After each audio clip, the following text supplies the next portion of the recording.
I used to have a misconception when it comes to dating. The one who comes next I used to want someone who will hold me down. will not have to be reminded. Like people would say, my ride or die.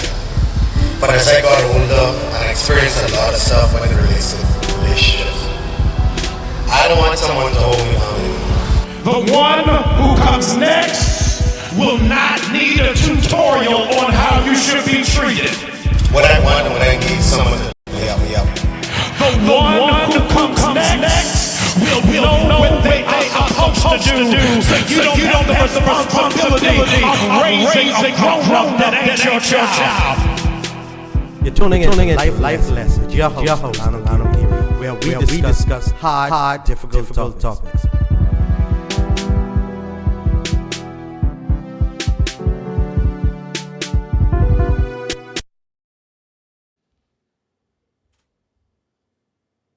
Good night. And thank you for joining us on yet another episode of Life Lessons with your host, Delano Carey. On tonight, we have a very special guest. And I'm honored that you took this time out of your busy schedule to tell your story. We're going to be discussing a heavy topic, Hurricane Dorian and the impact. As many of you would already know, Hurricane Dorian was a very devastating and deadly hurricane, one of the most devastating hurricanes in the world or ever in the history. And for the Bahamas, the most devastating hurricane since the Labor Day hurricane in 1935. It actually left about approximately 70,000 persons homeless and countless persons missing. So it was completely devastating. Can you introduce yourself, Mom? Good night. My name is Shanisha Dawson.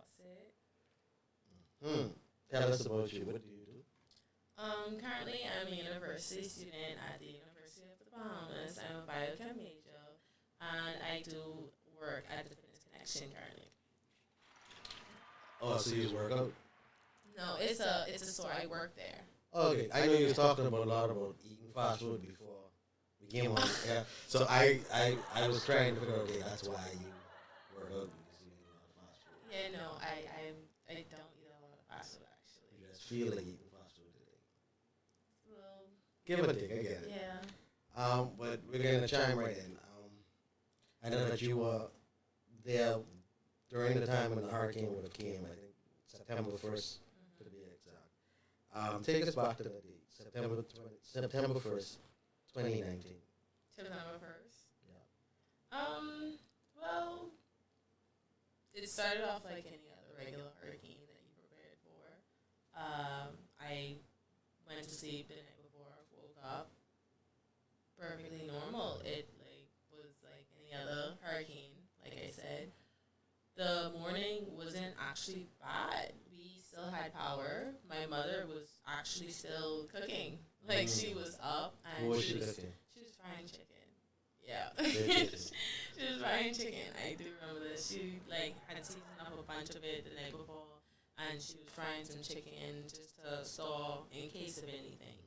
And my sister and I, we were just lounging about the house in our night clothes.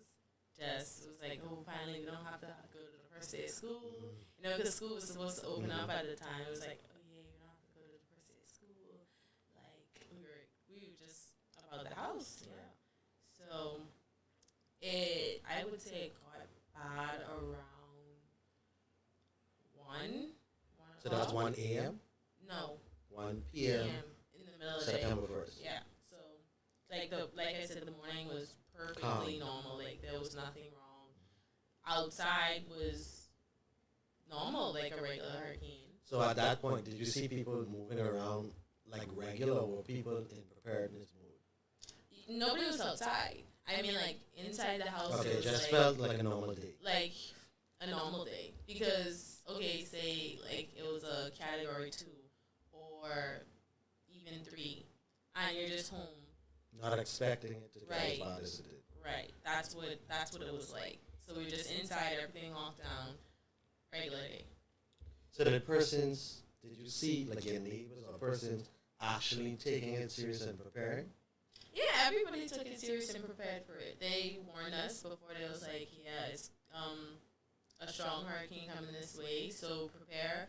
The places that were supposed to be evacuated, they told those low-lying areas to evacuate, go to a shelter or something, and bunker down there for the duration of the hurricane. So they prepared. You were watching your movie Fried Chicken, and you were just excited because you didn't have school. Right. I was 15 at the time. It was, yeah. So what was your thoughts at the time when you heard, okay, Dorian is going to make a direct hit to Abaco? What was your thoughts? Were you aware, like, how bad that type of hurricane can be? Because you were like, 15 at the time. I was 15. Right. You mean like when we first heard about the storm? Wait, what was your initial thought? I wanted to leave. You wanted to leave and come to Yeah, us? I asked my mom because I don't know why. It was just, supposed to be a regular storm. They said it was I think a category 3 or 2. When we first heard about it, it was like 2 weeks ahead. We had just came away from the States visiting my aunt, and it was like we came back 2 weeks before the storm, and I heard about it, and I was like, Mom, I don't want to stay. Like, I want to go back. Right. And then she was like, why? And I was like, I don't know. Like, I just want to leave. Had a sense, like a feeling. Right, I just wanted to leave. And she said, no, you have school. And I said, okay. And I didn't push it. So, I get it. yeah. I get it. At what point did you know that this was going to be horrible? I know a Cat 3 for any island in the Bahamas or any island in the Caribbean could potentially be devastating. But to get to a Cat 5, At what point did you know, like, this is horrible? You had a feeling that something is coming and that you need to go. Because I think, if my memory serves me correct, Dorian formed on my daughter's birthday, which was August 24th. But we didn't hear about it or didn't enter the Bahamas, Nassau, Abaco, and Freeport until the 1st of September. But you're at home, your mom is frying chicken, and now it's getting bad. It's after 1 now, and the weather has changed dramatically. So it's really horrible now. The winds are picking up. The rain is blazing down. What is happening? So the change was quicker than you think. It was way quicker than you think. It wasn't like a build up to it getting bad. It was like at one moment everything was fine, and then pop, just like that. It was like, you know how people experience like moments of terror, like there's a quiet before the storm. That's what it was like for me. So it was like my mom, if I can remember the events correctly in order, my mom had sent me in the room for something because we have an upstairs and downstairs, right? So on the second floor, water was seeping in from her balcony door because like the rain was blowing directly at the door, so it was seeping underneath. So she told me to go downstairs, go grab some towels from my brother's room. So they were away at college at the time, so it was just like the guest room now. So I went and got the towels from their room, and as I was walking out of their bathroom, I saw this like I heard it first, and then I saw it. It was the house across the road. It was made of wood, so it broke into pieces and flew directly into our house. So like one of the beams flew directly through the window and like pinned into the wall, like right here. I'm standing here, and the beam hit the wall like right there. So you're literally seeing this happen. Real time. I know we have images of the aftermath, but to actually hear you speak about it, I'm the type of person I can actually kind of visualize it in a sense, but to actually see the beam coming towards you, what was your thought? You know that like flight or fight moment? You would think like you would be the person to fight or like flight. I was neither. I just stood there, like still, because it was so quick, it wasn't like oh yeah, I gotta get out of here. Like I have time to do it. Wasn't like in the movies. It was not. It was like a split 2 seconds. I just turned my head, saw it, and boom, into the wall. So I didn't really have much time to react. And listening to you explain that, it brings some sort of clarity to how persons were saying they were seeing persons around with basically amputated limbs. Mm-hmm. And you're saying how fast the beam will fly almost to you, but into your house. It just speaks to how possible it is for that to actually could have been you. And by the grace of God, it isn't. Right. That's a real final destination type of stuff. You know what I mean? Like it was. Oh my gosh! Yeah. I didn't live it, but I'm hearing you speak about it and your courage. So the beam almost took you out. You paused, stunned. You ran to your moment. I started screaming, like actively screaming. So, I called for my parents.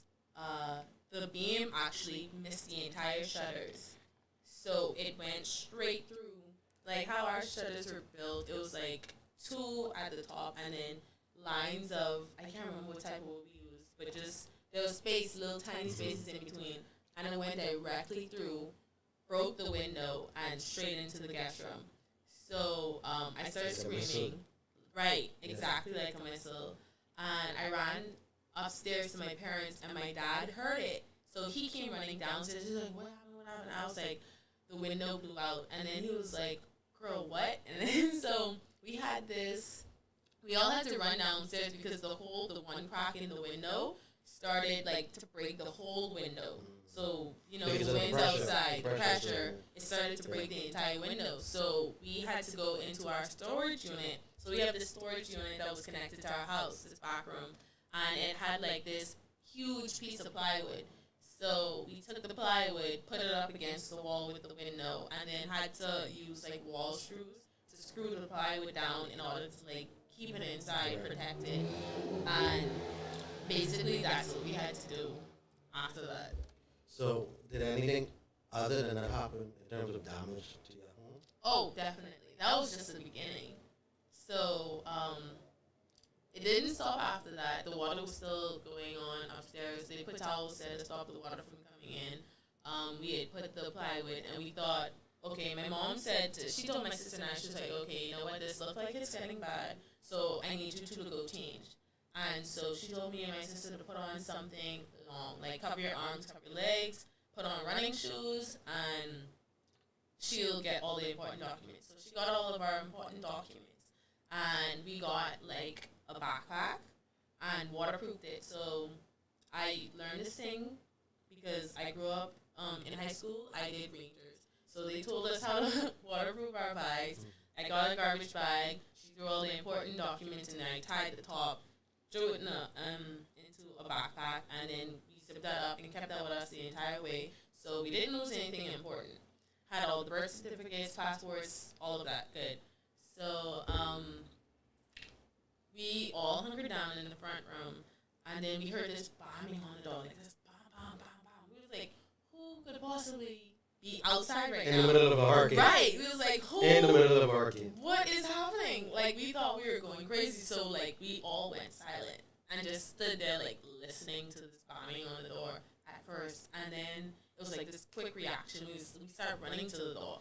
So, when my dad, he got there first, and he tried to open the door, he couldn't. It was unlocked and everything, but he went to go... Just the pressure. Right. He went to open it, but, like, it was like a push out. And when he went to push open the door, it slammed back in his face, like, suddenly. And so my mom had to tell him, those who just stood there, like, forcing the door open. And our neighbor across the road... She ran in, not the same one. It was like one house in front of us and one to the left. So the one from the left, she ran and squeezed through the door, and she got in. And when I looked at her, she was like soaking wet, blood dripping from her face, all over her arms. She had cuts on her legs, like everywhere, blood just draining. And she was like, oh my God, like she was in shock. And she was like, oh, like just breathing like really hard. So he was like, how did you get here? And she was like, oh well, my house. She was telling us how her house had completely like got broken apart. And her and her grandkids ran out of the house and they were trying to get to the cars. But when she tried to get in the car, a piece of plywood flew and knocked the car, literally moved the entire car out of the way. And we apparently weren't looking outside, but it was so cloudy. It was like the clouds came from the sky and rested down like completely on us. That's how white it was. So it was like a fog? It was like a fog. So you couldn't see, like if you place your hand in front of your face like this, you couldn't see your hand. So that just took it to a whole different level. It took it for to a her whole to be different able level. to traverse and So- not being able to see and define you. So this is actually really funny. What? She told us how she found us. She crawled? Yeah. So at the time we were building this wall around our house, and we'd only got after we dug the foundation for the wall, we only got like 2 blocks length up. And so they paused for the storm because they didn't want to build any higher in case of damage. So 2 blocks up above ground level, and she tripped over the wall trying to run to find the car. She was bleeding? No, because glass apparently was flying. Like glass, pieces of wood, just everything, just flying in the air. So she tripped over the wall thinking she's running in the direction of the car. She wasn't. When she felt the wall, she was like, oh my God. I remember Dorset parked his truck in the front of his window. So once you reach the window, you reach the door. Right. So she crawled and she felt like the ground and the gravel until she got to the truck. And then she used the truck to find our front door, and that's how she got to us. So she got to you. Where was the kids and the grandkids? In the car. She couldn't find them. What was blowing away? Not like off in the air, but No. like it got pushed to the Pushed, side. okay. So she couldn't see where it was. But all she didn't know, like, which direction she was going in. So they stayed in the car for the duration of the storm? I have no clue. I actually do not have the answer for that because I don't know where they went after that. I know they survived. I don't know where they went. She stayed with you guys. She did stay with us. Okay, did y'all stay in your home for the duration of the storm? Or did you leave at some point? Okay, so how our house is set up, we have this townhouse that's connected to the rest of our apartments. So we rent. We're renters. We own a few apartments. So it's an 8-plex. And our house is just at the end, the townhouse. And so at one point we ran from our house. We had to leave because all of the windows blew in, like every single last one. And my mom and my sister were sitting on the side of them. So imagine the wall like this. There's one couch over there and then one couch over here. The wall closest to the windows closest to the road, those blew in first, and my mother and sister were sitting in a chair, so they ran. And then my dad made it to the door along with the neighbor, and the windows in the guest room, the windows in the living room, all of those blew in, so we had to leave because we couldn't really stay in the house anymore. It was like completely shattered and open. So we ran into the middle apartment. The neighbors in the middle apartment heard the blast. So when we got the door open, all of us got out, and we had to hold on to the wall and crawl like to the middle apartment because it was the most protected. Because it was protected on both sides, and then the stairs. And everything. Right. So the stairs were in the front of the middle apartment as well to lead to the upstairs apartments. It's protected from all sides. So the neighbors heard, and apparently we didn't know that there was a meeting or whatever, but all of the neighbors from our apartments were in that one apartment already. They were smart. And we were the only, no, they just had to leave their apartments. They were smart. Yeah. But like, we were the only ones not in there. So there was like, we felt, when we started crawling, we felt one of our neighbors' hand, and he just started pulling us across. And that's when we like stayed in there for a really good few hours. So you're out of the townhouse, your townhouse now, and you're in your tenant's apartment for a few hours. What made you leave the tenant's apartment? The water. So the water started to rise. So Was it a surge or was it rainfall? surge. So, I'm not exactly sure which direction the water came from, whether it was from the south side or the other one. But we were in there for a good few hours, just singing some praise songs, talking, like my sister's dog barking. Yeah, she did carry the dog. She made sure of that. And then eventually they sent all the kids in the room, so we were just talking like, yeah. When we go back to school, we have all type of stories to talk about. Like when we see our friends again, like this is gonna be crazy. Like I wonder what they're doing at the moment. Like So we had a few moments of pause. So I would say that we were lucky in that sense. And then one of the tenants, she came running into the room. She was like, "Why are y'all still in here? Don't y'all see this?" And we were like, "What?" And then we got out of the bed and felt like we dropped directly into water. The water was already in the house, and like apparently people were starting to leave, and the kids were just in the room. Was it other people, kids too? Or just, So where they were? The other people leaving the house. With the kids in the house? It was. I'm a parent, sorry. Yeah. Like they sent her back. Like, well, they didn't send her back, but like they expected us to run because they thought we saw the water. See, for me, first thing is secure the babies. Right. That's just. So it's like. But they probably was in a state of distress and panic too. Right. So it was like ankle deep water at the time I got out of the bed. I was like, oh, like wow, this is a lot. By the time we got, there was only one place for us to go. It was back to our townhouse. So it was like, you know what? See higher ground. Right. So we had to get to the second floor, which was. Did everyone go with y'all as well? Everyone went. It was about like 30 something people. Yeah, it was a lot. It was ranging from the 7-month-old did not come yet. I'm thinking wrong. It was a 7-year-old man who was there with us. He was the oldest. At the time, the youngest was probably about 8 at the time. But we ran out of the house. It was like knee deep by the time I got outside, and then it was like waist deep by the time I started climbing the stairs. The water was coming in fast. From ankle to waist. By the time I reached the stairs. And what time would you estimate it was at this point? Like, this was all on the 1st of September. All in one day. Okay. All in one day. It did not go night. It was all in one day. In a span of like a few hours. So at what point would you say this was like 5 o'clock, 6 o'clock? Was it? I have no clue. I didn't have a watch. Didn't have my phone. I didn't have any of that stuff. Surprised you didn't have Apple Watch. But okay. I got one after. So at this point, it's waist deep.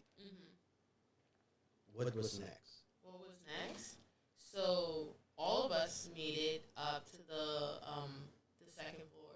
The water started rushing in, so my dad went under for a bit because when he opened the door, the pressure inside and the pressure outside, he slipped and like he went under the water. So then they had to help him up. The door slammed closed after all of us got in, and the water just continued to rise. It did not stop after the door was closed. We all got upstairs and we were just like terrified. Nightfall, it came faster than I thought it would. It was very confusing, especially sense of time because nobody was looking at a phone to see what time it was we was running. So I would say some more neighbors also came too. Like they were in the back apartments because we had another set of apartments in the back. And that's when the 7-month-old baby came. So it went from 30 to how many persons? No, that's when it became 30. Okay. So, yeah, it was like from the ages range from 7 months to literally 70 years of age. And that's how much that's the ages of people range in there. So, once the baby came, the baby was wet, crying, like everybody's scared. So we just was like, you know what, we're going to hunker down here. We're on the second floor. We should be fine for now. And this is a very big building. A very big building. We wasn't actually expecting the water to reach as high as it did. It reached almost to the second floor. So nobody. Well, people went to sleep, but I do remember my mom, my dad, me, and like two other kids staying up the entire night because we were scared that the water was gonna reach the second floor. And that we were all gonna drown inside of the house. That was the biggest threat for us at the moment because the wind wasn't really as bad as it was early in the day. It was now the water. The heights that the water actually reached that day was actually insane. We were lucky because the Marsh Harbor area apparently reached way higher than it did down in Which part? Murphytown. Murphytown. Okay. Yeah. So, I would say that was our biggest fear at the time, that we would drown in the house or the roof would collapse on us. Okay. One of those. So, at what point did you all have to officially abandon your home? We didn't. So, okay, so you stayed there the entire time. For the duration of the storm. We were trapped in the house. On the second floor. On the second floor. We couldn't get out because the water, once it stopped rising, it settled. So we had to stay there. There was I was 15, I was young. So evidently there were some serious moments, but I was cracking jokes because I'm like... You didn't see the severity of it. Oh, I did. It's just... You was making light of it. I was making light of it because I was like, hey, if I'm 15 and I'm going to die, I'm going to... Be jolly with it? I'm going to be jolly with it. I'm going out with a bang. I get it. So, I just was like, guys, imagine, like, we don't make it out of here. And they were like, don't say that. And I was like, well, I literally have videos from that time, and I'm looking back on them cringing because I'm like, what are you doing? I love the fact that even with you're talking about something that had to be very devastating and dramatic for you. That's a very difficult experience to go through as a kid. And the fact that you're able to smile even now, that's a big thing. I know. I try not to be too a Debbie Downer, because it's like the moments pass, I survive, I did lose people, yes, but, like, I'm still alive. Yeah. So it's not really something I can, like, every single time somebody brought it up and I cry or, like, just be sad about it, how can I move on? Right. How can I grow from this? Like, Yeah. And that's big, growing from it. So you made mention that you did lose people. You okay to elaborate on that? Who did you lose? One of my friends. When I say I was very lucky with the amount of people that I lost, it wasn't much. Off the top of my head, it was one of my friends, Hans. He was about 16 at the time. He didn't die from anything that really had to do with the storm. He got, like, literally as they were packing up, he got shot accidentally as they were trying to get out of their home. Yeah, crazy story. But I lost him, and then so they were packing up during the storm, and he got accidentally shot. And then my sister's godmother, whom used to, like, babysit us a lot. She passed as well. I'm not sure if she drowned, but I think they found her body underneath, like, the rubbles of a home. Her husband is still alive today. He actually plays with the Saxons. If you go Saxons. I'm a Valley boys, but okay. Oh Lord. But yeah. Go Valley. Oh Lord, no. But yeah, we lost her as well. But other than that, all of my family is still alive today. Okay. So, at which day would you say that y'all left the building and went outside? Because I would say y'all was stuck for a while. Yeah, from the 1st to the 3rd. You would have to wait for the water to actually go down. Yeah. It takes longer than you think because even when it is going down, it is still high. We didn't want to go out of the building in case there was anything in the water. That was my next question. Yeah, because if the ocean is inland now, right, you're gonna have some friends with that. Exactly. So that was our biggest concern. We did not go outside at all until the water was, like, completely down because we didn't want any surprises. So once it got down to, like, I'd say the first flight of stairs, that's when we really started to go around downstairs. But the majority of the people stayed on the second floor. And then when the water completely got out of the house, well, at least completely got out of the house, that's when we started to go outside and check the damage. Okay, so how did y'all eat? How did y'all drink? That seemed very chicken. That was salty. By that point, no, by it that was point, like that chicken, that bucket of chicken with mom was frying would have been salty. Because that chicken survived a lot. yeah. We need to talk about that chicken. Listen, That chicken was being fried the 1st of September morning. Mm-hmm. That chicken made it to the middle apartment where the neighbors was. And then made it back upstairs in the townhouse. when I say you would you would think, oh, I grabbing important documents, I grabbing my babies, I grabbing this, I grabbing that, like if anything in a sudden movement. No, you go in with whatever in your hand. Yeah. So at the moment, that was what was in my mother's hand. She had just closed the Tupperware, so she had that like strapped to her chest. My sister ran back for her dog. That was like, I was looking at them too, like, are you insane? Like my sister running around with this Shih Tzu the entire time. That's a furry baby. But hats off to mom for saving chicken. Yeah, we Because needed to eat. 30 people We needed to eat. with some chicken. When I say she fried a lot, it was like this huge container just filled to the brim with chicken. And then I breast. think too at that point, who's eating? Everybody did. Okay, because I'm just saying, like, you know, you may be so distraught. Eating may be the last thing on your mind. It was. So we that's didn't why. eat. So that, but it was still curious because Yeah. I'm thinking, how did you survive? Did y'all have sufficient water for 30 people? Because initially, y'all probably only planned for 4, which would be in your 2 sisters and your parents. No, just me, my sister and I, and my parents. Right. So So initially, your parents planned for 4, I will but say. now it went to 30. I will say though, my mother is the definition of Doomsday? helicopter mom. She's a doomsday person. She's like so over prepared for literally every single thing. So Like she's I a say, doomsday mom. Right. I got you. Like I say, not that bad. Though. She in the doomsday. Not that bad. She have hazmat suits. Like I said, the amount of chicken that she fried for 4 people. Like a KFC amount. More. Yeah. So, so y'all was yeah. well prepared. We was well prepared, and then we had these like 5-gallon jugs of water prepared as well. So it's like we had water, we had food.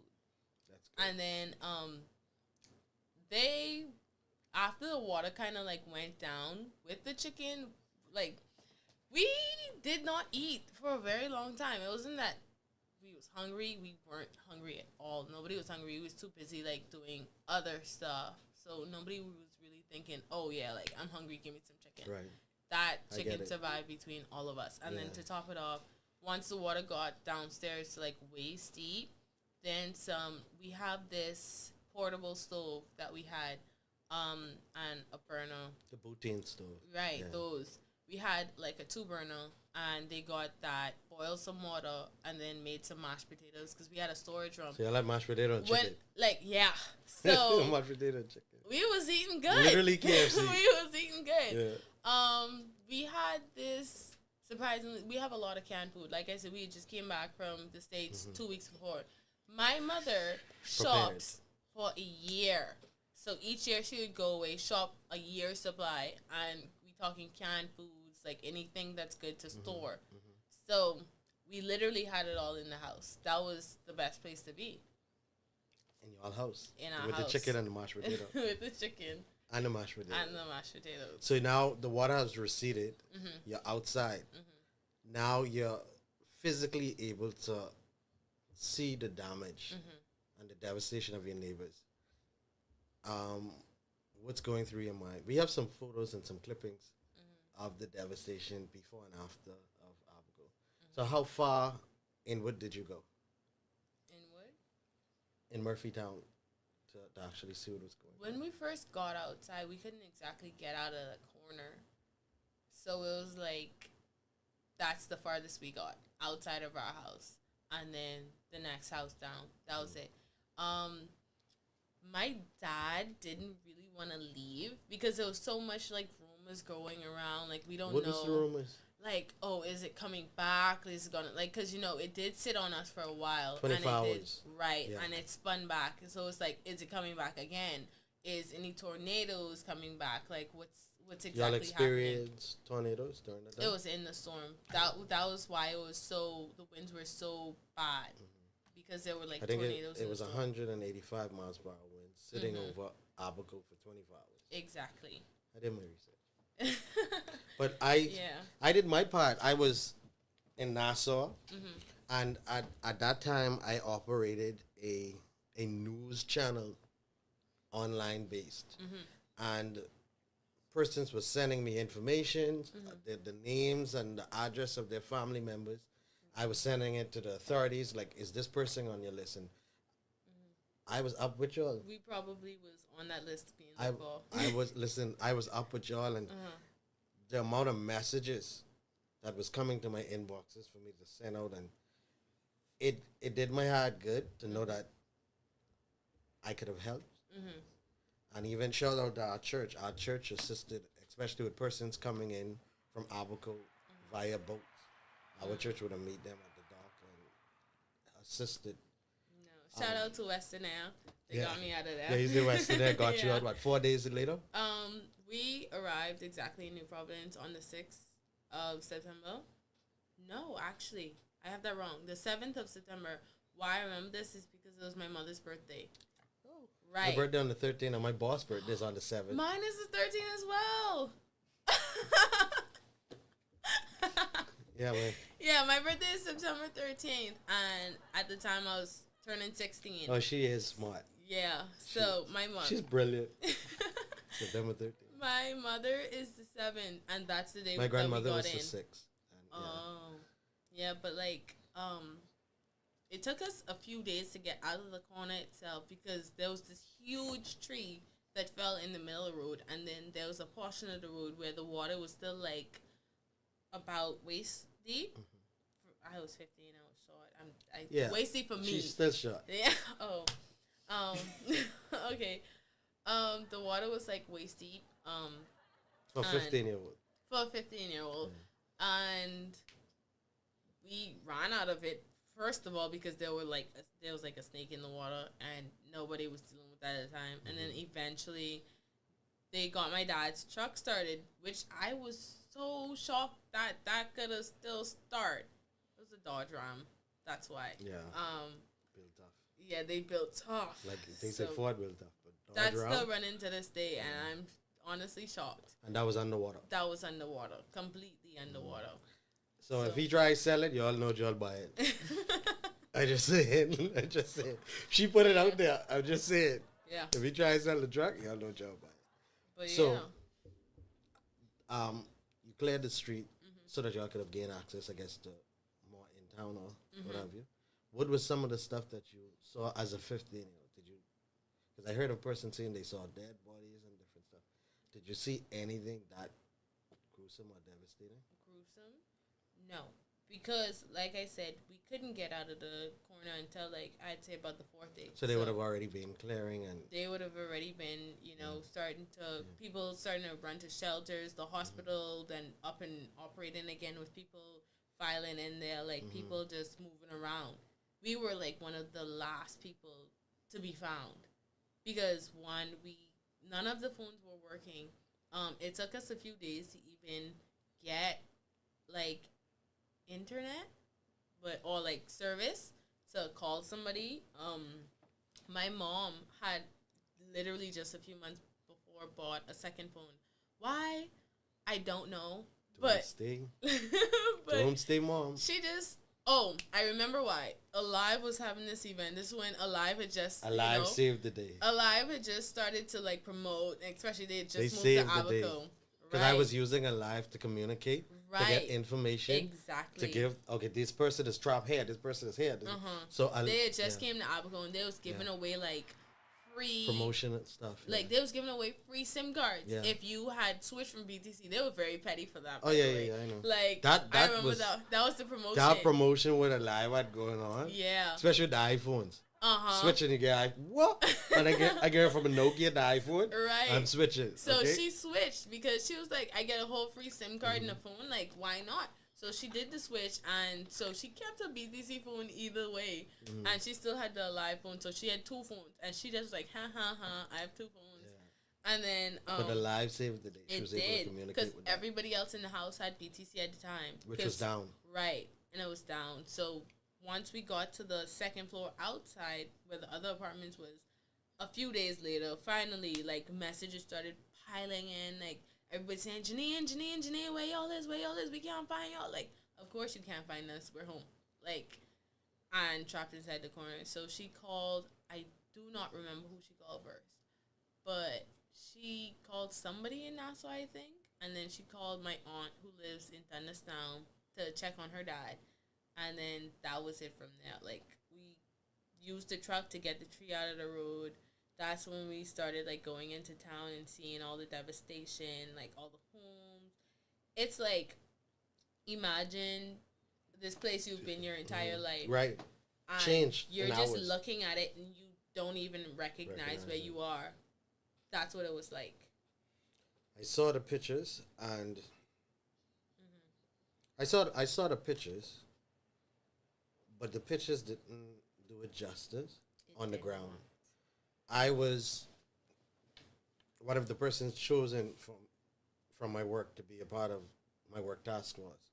So I had the privilege or the opportunity to see Freeport and Abaco. And for the photos that I saw, I don't think the photos could have prepared you for what you would have actually experienced in parts of Freeport as well as the entire Abaco. Right. So I've seen people whom I know to be persons of means on the level as a commoner. And the storm took that away from a lot of persons who thought like they had it made.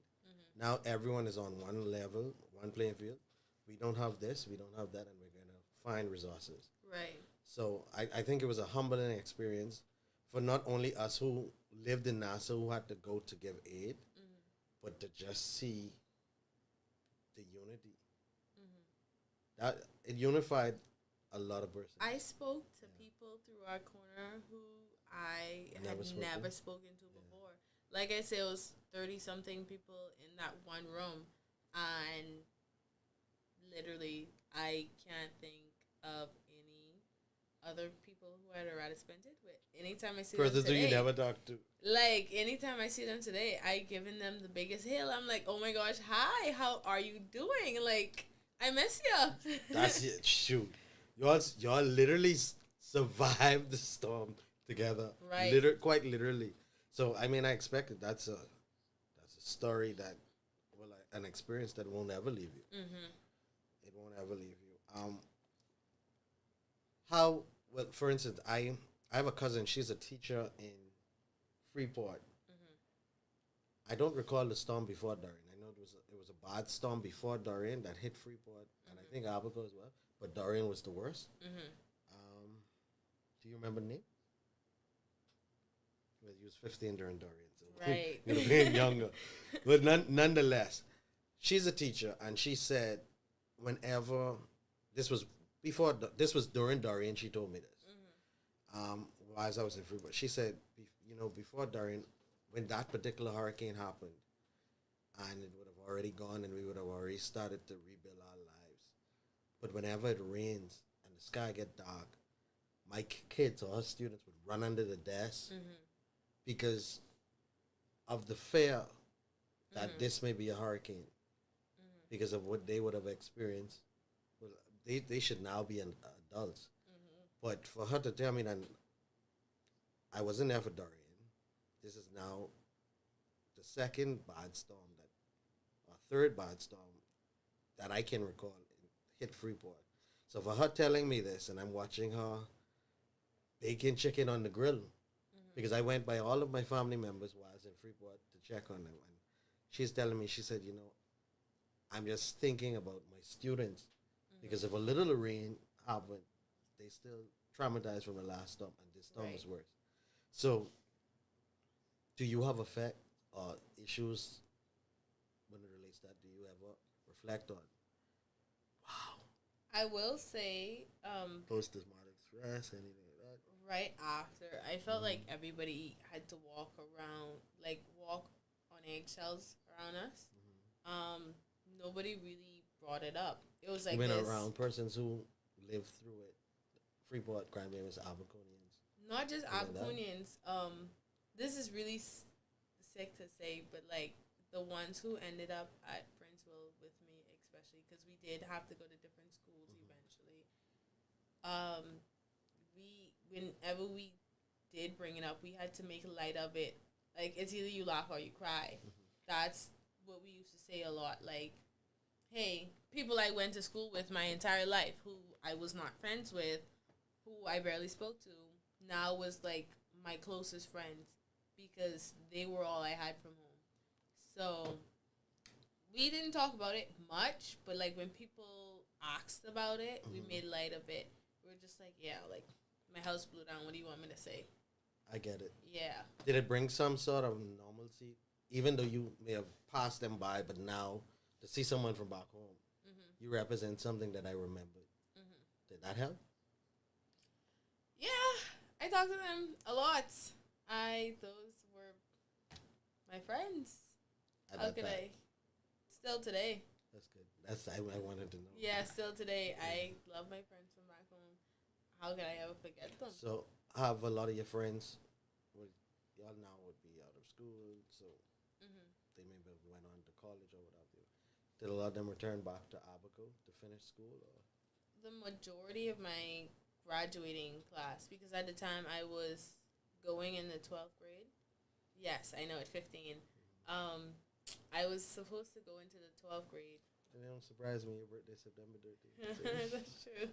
Surprise But me. yeah, I was supposed to be going into the 12th grade at the time. Yeah. And the majority of my graduating class now still lives in Abaco, if not all. Well, not all, evidently. I'm not there. And then a few of my friends that I can think of off the top of my head went away. Like, 2 of them went away to college. I don't know many of them who went to college. I don't think a lot of them went to college. Life happens. Right. It's not even the case of that. It was just like, it was really hard to get into college after that. Some person may have not finished school. That's what you mean. Not even just that. It's, so I know what happened to me was when I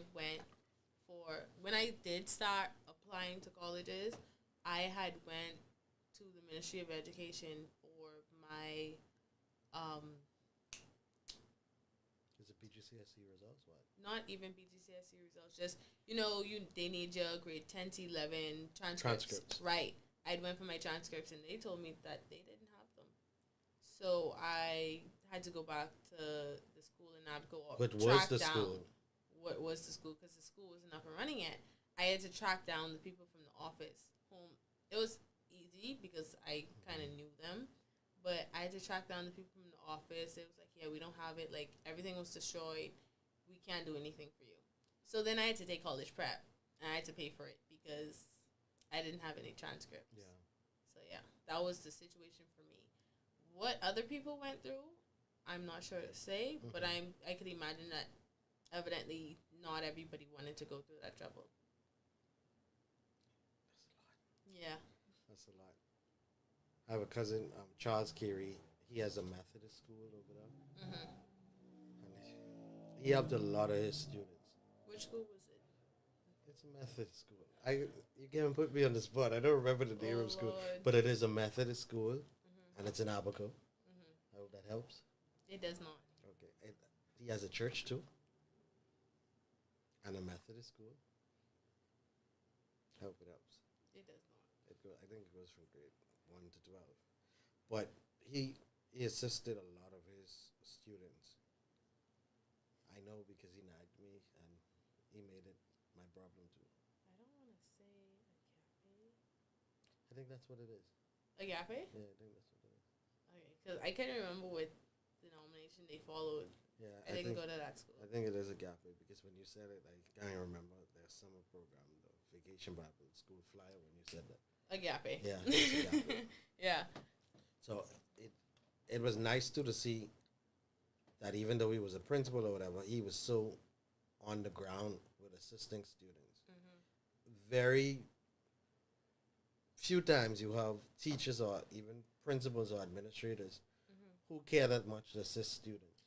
Right. Like what I always tell people that Abigail was a community. It wasn't just like an island where a bunch of people lived. We didn't know each other or anything. No, almost everybody knew everybody.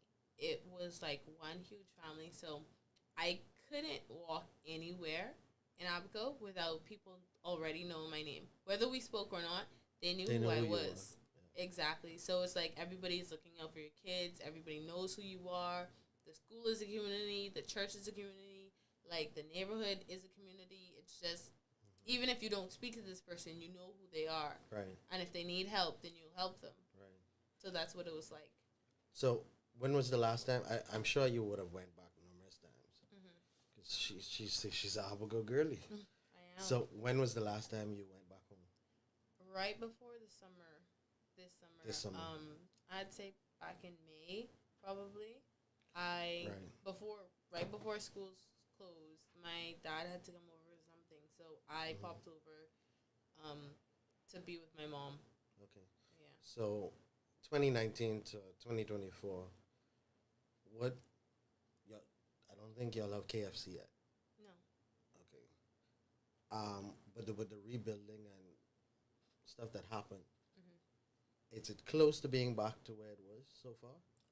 Or is it back to It's post Dorian? It's not anywhere close to post Dorian.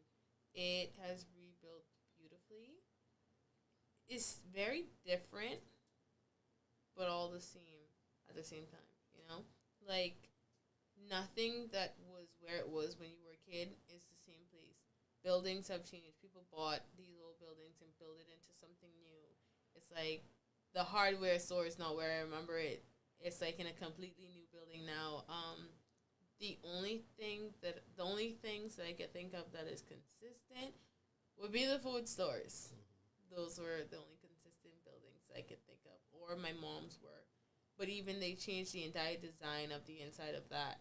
So it's like, because for a lot of persons, it's a fresh slate because the building was literally gone. Right.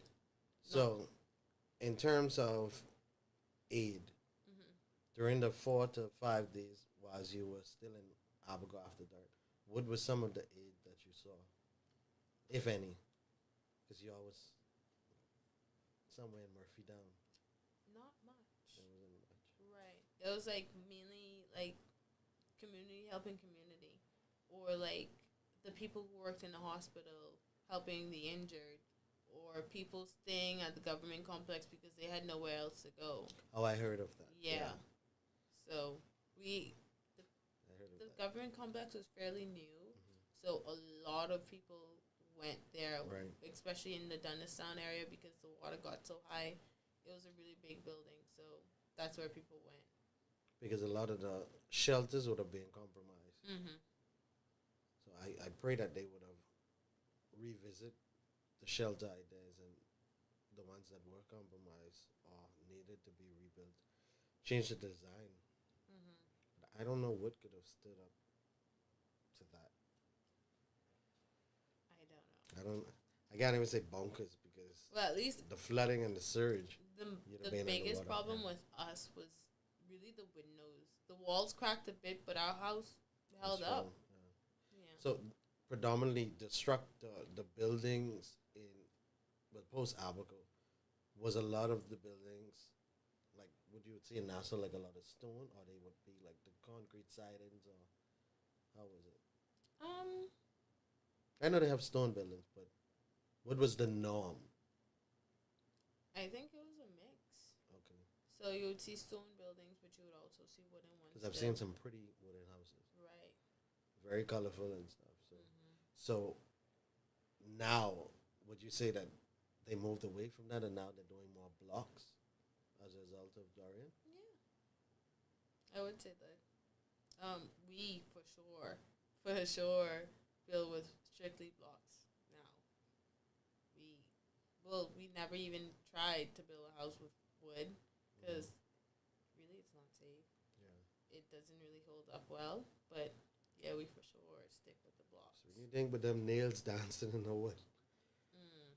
But I've heard stories. Persons losing hands. I heard one story, and I was asked this question. It was a family member. Don't quote me. You know, try to remember. And I think either the husband or the wife was holding two kids, and I think they had to let go of one to hold on to something. And yeah, so I was asked that question if I could have done that Let go of one of your kids. to save one and save myself. Let go of both. Well, one. I was asked the question, and that was a very difficult question for me to answer because when you listen to the survival mode that Aberconians and persons in McLeanstown and Freeport and West End they had to become literal MacGyvers. And not only become literal MacGyvers, they had to make some difficult decision as to, do I leave this person because I can't carry them? Or do I let go of one of my children because I need to hold on to this structure and hold on to one? That's a decision no one wants to make. Me knowing me, I hold on two. So I couldn't make that decision.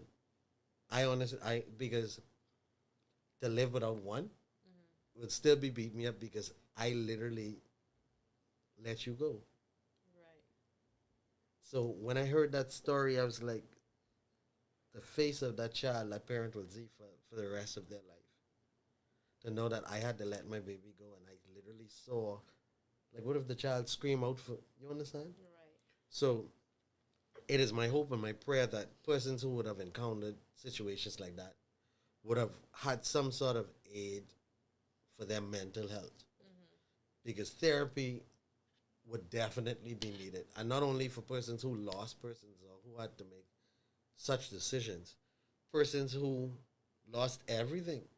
You know, there's to put all of your finances into a home and to have the home literally blow away while you're in it. Right. And to now start over. You don't have a job because everything is gone. So how can I start over? Like I said, I know we were one of the lucky ones for sure. Like, very lucky. Blessed. We were. But, because my mom still had her job, she worked at a bank, Commonwealth Bank. So when she came over to Nassau, she continued working at one of the branches over here. And then my dad, he stayed behind and he started to rebuild our home. So, yeah. He never moved. So it was just my mom and my sister over here with me. So how long would you say you've been in Nassau now? We left after a while. Actually, we had moved back to Algo. She's an Algo girly. Yeah, So, really? eventually. I would say 2019. Then 2020, when COVID hit, we left around June. Because COVID shut everything down again. Yeah. So, Around June, we packed up and we went back home. yeah, and because that was rough to come out of Dorian and now in a global pandemic. Right. And being in the 12th grade, I was like, you know what? I give up. That was not easy. That was not easy. If I didn't care about my academics, I could have easily given up and I would have been like, yeah, I'm done with this. Like, I don't have to do school. I'll just go get a job. So what's your driving force? What's keeping you steady? What's keeping me steady? Yep.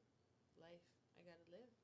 I mean, like, if I don't work, if I don't do school, trying to get a degree to get a better job, like, I don't want to end up homeless. That's my driving force, honestly. I get it. Yeah. I get it. So we've reached the part in the show where we we give our final thoughts. What's your final thoughts? What advice can you give to a 15-year-old who may be out there watching this and looking at you and seeing how strong you are for what you have overcome thus far, and you're still pushing? For a 15-year-old? Generally, 15-year-old, but generally. What would you say to your 15-year-old self? You made it. Keep pushing. That's it. You made it. Keep pushing. Awesome. So you have any final thoughts for our viewing audience?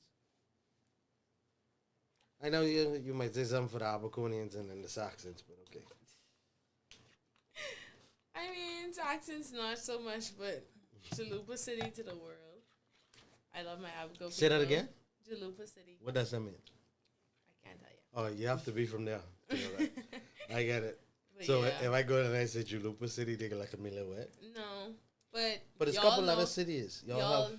Honey Bun City, they love to call Alberco Honey Bun City, but I grew up with it being Chalupa City. And that's my city. That's my place. She can't Love tell me. it. I was scared. Okay. Eventually, you just keep pushing. That's my final thoughts. Don't let life hit you too hard. If something goes wrong or something bad happens, you could always grow from it. You could learn from it, and you just gotta keep pushing. That's it. And that's it. And that's all. This has been yet another episode of Life Lessons with your host, Delano Carey. It is my prayer that your life remains filled with good lessons. Thank you. Have a good night. I used to have a misconception when it comes to dating. The one who comes next I used to want someone who will hold me down. will not have to be reminded. Like people would say, where I die. But as I got older and experienced a lot of stuff when it relates to relationships, I don't want someone to hold me down. The one who comes next will not need a tutorial on how you should be treated. What I want when I need someone to lift me up. The one who comes next will know what they are supposed to do, so you don't have the responsibility of raising a grown-up that ain't your child. You're tuning in to Life Lessons with your host, Delano Carey, where we discuss hard, difficult topics.